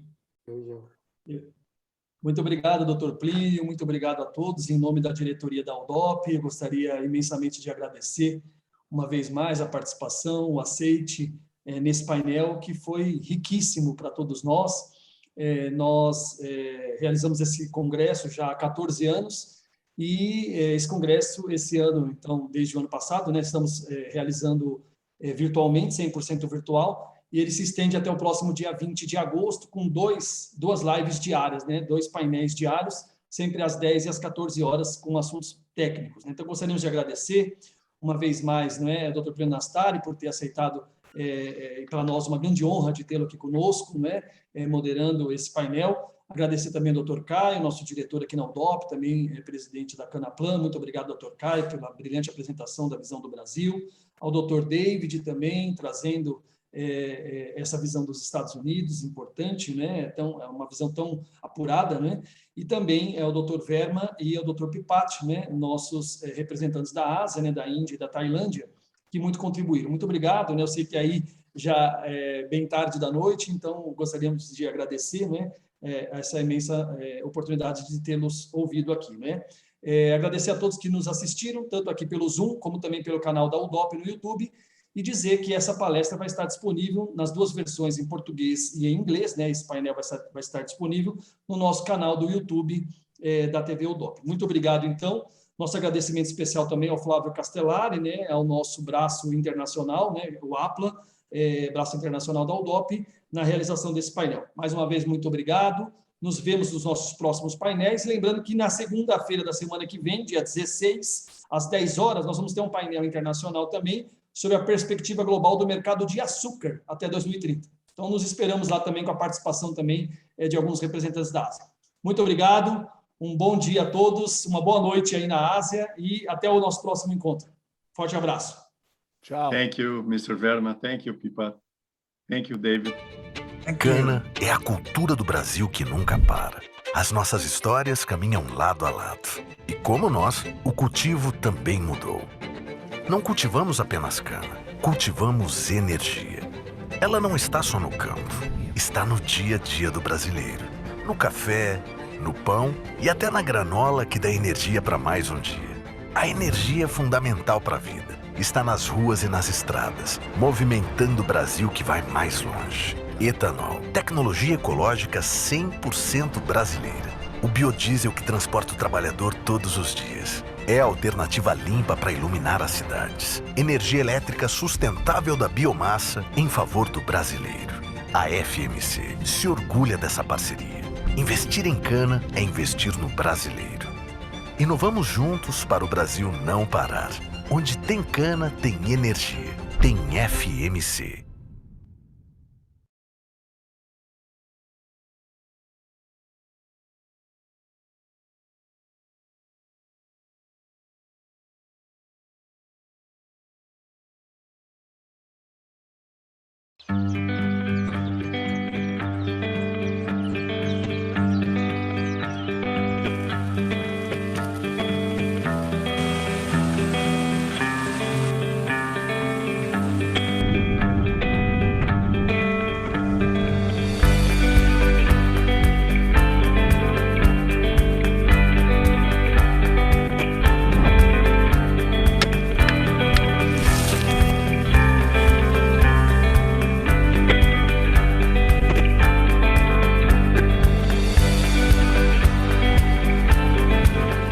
produtos da Coopert estão nos maiores produtores rurais hoje, em grandes grupos de cana-de-açúcar e inserido nos manejos de alta produtividade do setor. A minha área inteira consiste em 4.400 hectares.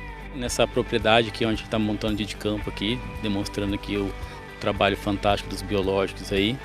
Hoje aqui a gente está tirando uma cana aí de 24 toneladas de açúcar por hectare. Então a gente está, além de buscar um manejo mais sustentável, buscando produtividade com qualidade.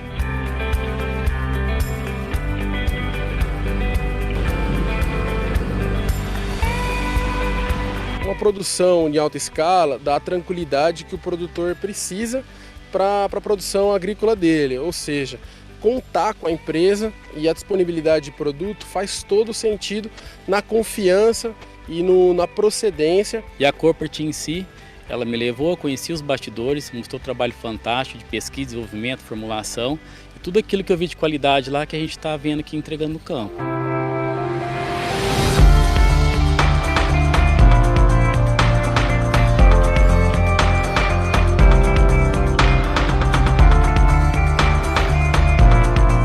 Nosso grupo de pesquisa dentro da universidade vem desenvolvendo trabalhos nessa linha. Existem vários produtos no mercado, evidentemente que alguns se destacam em relação aos efeitos como bioestimulante.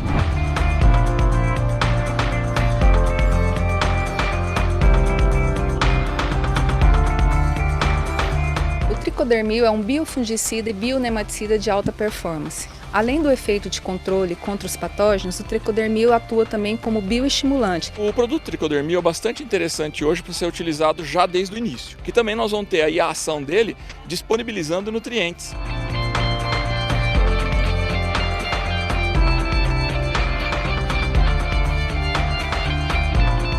O tricograma galó é uma microvespa parasitóide dos ovos da broca da cana e por ele fazer o controle dos ovos, ele antecipa o dano dela. A utilização em grande escala foi possível por conta da tecnologia de liberação dos drones, que a torna a liberação ágil, confiável e de excelente custo-benefício. O Galoi Bug, a gente pode utilizar ele então para prever, anteceder o controle, o que é excelente, e o residual dele muito longo.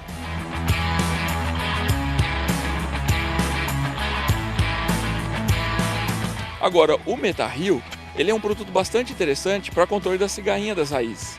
Nesse caso, a gente usa ou associado com inseticida ou o produto exatamente ali em cima da cigarrinha. Vantagem dele é que ele vai persistindo de um ano para outro.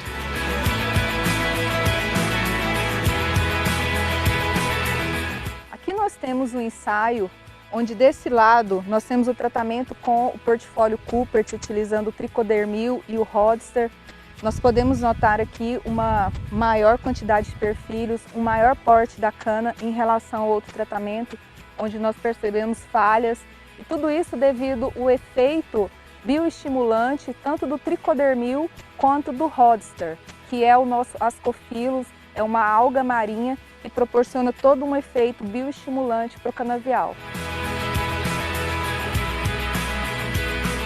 Essa é uma prática já bastante usual, com os produtores de alta produtividade. A gente mesmo, como produtor de cana, utiliza essas tecnologias, ou seja, o uso de bioestimulantes. A validação de especialistas que falam e são criteriosos com aquilo que se é feito, né, levam para a afirmação que biológico hoje é sim uma opção segura.